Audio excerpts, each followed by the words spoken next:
Hello मंडळी, आज आपण एक हर्बल टी पाहणार आहोत। तर तो जास्वंदाच्या फुलापासून बनतो।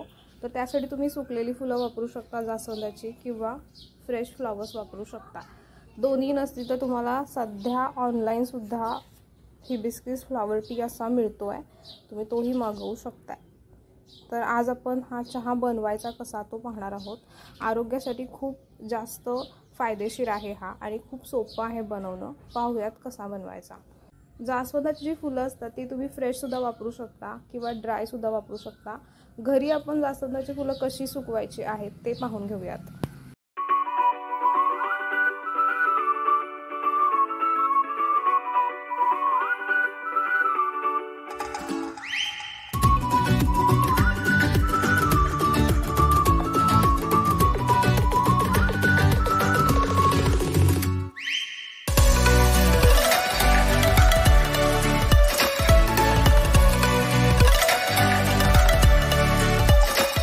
फ्रेश फ्लावर जर वापरायचे असतील तर तुम्हाला हा फुलाचा मधला भाग काढून घ्यायचा आहे, पाकळ्या मोकळ्या करायच्या, आणि त्या आपण चहा बनवण्यासाठी वापरू शकतो।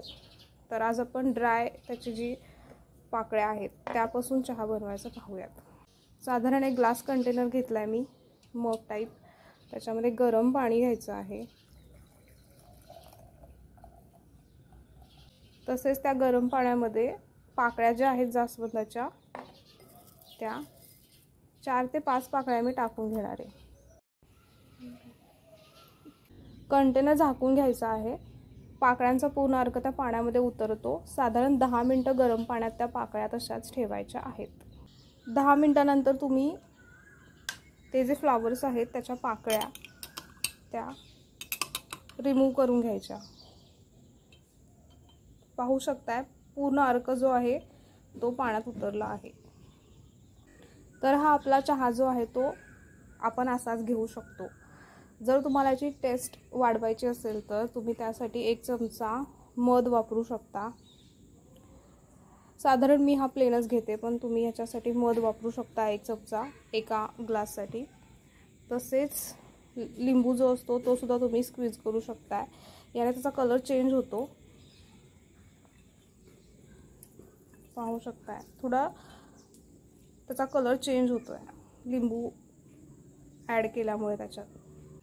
तसेच तुम्हाला हवं असेल तर तुम्ही त्याच्यामध्ये आईस क्यूब सुद्धा टाकू शकता। तर तुम्ही मध आणि लिंबू जे आहे या गोष्टी ऑप्शनल आहेत। तसेच तुम्हाला बर्फ त्यात नको असेल तर तुम्ही तो सुद्धा स्किप करू शकताय। तर अशा पद्धतीने आपण हर्बल टी बनवू शकतो जास्वंदाच्या फुलांचा। तर याचे खूप सारे हेल्थ बेनिफिट्स आहेत। तर कोणी हा घ्यायचा नाही आहे याबद्दल मी थोडक्यात सांगणार आहे। तर हा चहा आरोग्यासाठी फायदेशीर आहे, बनवणंही सोपं आहे। नक्की ट्राय करू शकता तुम्ही। तुम्ही जर काही मेडिकल ट्रीटमेंट घेत असाल, काही मेडिसिन्स घेत असाल तर तुम्ही डॉक्टरचा सल्ला घेऊन हा चहा घेणं चालू करू शकता। दिवसातून एकदा तुम्ही हा घेऊ शकता। उत्तम असा हा डिटॉक्सिफाय करतो बॉडीला। शक्यतो लो बीपी असणाऱ्या लोकांनी हा चहा घेणं टाळावं, कारण हा चहा घेतल्यामुळे बीपी जो आहे तो लो होतो। हाय ब्लड प्रेशरवाल्यांनी हा चहा घेऊ शकता, कारण ब्लड शुगर लेवल जी आहे ती कंट्रोल करण्यासाठी, लोअर करण्यासाठी हा फायदेशीर आहे। पण तुम्ही डॉक्टरच्या सल्ल्यानेच हा चहा घ्यायचा आहे जर तुम्हाला कोणते आजार असतील तर, किंवा तुम्ही काही मेडिसिन ट्रीटमेंट घेत असाल तर। असंच तुम्ही हा चहा शक्यतो घेऊ नका। पुन्हा भेटूया अशाच एका इन्फॉर्मेटिव्ह व्हिडिओमध्ये एका नव्या प्लांट्स बेस्ड रेसिपी सोबत। Happy gardening.